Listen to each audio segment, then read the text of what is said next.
Mən keçən dəfə Quran oxuyuram. Orada bir-iki dənə bir-birinə ziddiyyətli ayələrlə rastlaşdım. Birində deyir ki, ol deyər və olar. Birində deyir ki, kainatı 6 gündə yaratdıq. Yəni ol deyər olarsa 6 gündə necə yaradıq? Bu ziddiyyətlər nəyə görədir ki? Allah işinə qarşısına zındıq. Yox, mən getdim. Əslində Quranda zahirən ziddiyyətli görünən ayələri var, amma bu onların ziddiyyətli olmağına işarə deyil.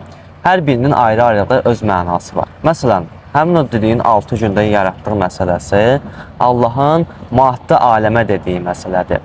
Amma kun fəyəkun, yəni Allah bir şeyi istədiyi zaman ona ol deyər sadəcə və o da dərhal olar ayəsi isə əmr aləminə aiddir. Allah maddi aləmi öz qanunları ilə yaradır və maddi aləm səbəb-nəticə qanunu ilə yaranır. Yəni sən əgər bir almanı əldə etmək istəyirsənsə, mütləq onu birinci toxumunu əkməlisən, ona qulluq edib ağacı böyütməlisən və ondan sonra sənə bəhər verməlidir. Proses olaraq maddi aləmdə 6 gün, yəni səbəb-nəticə qanunundan gedir. Amma əmr aləmi deyilən bir aləm ki var, orada bu cürlə deyil.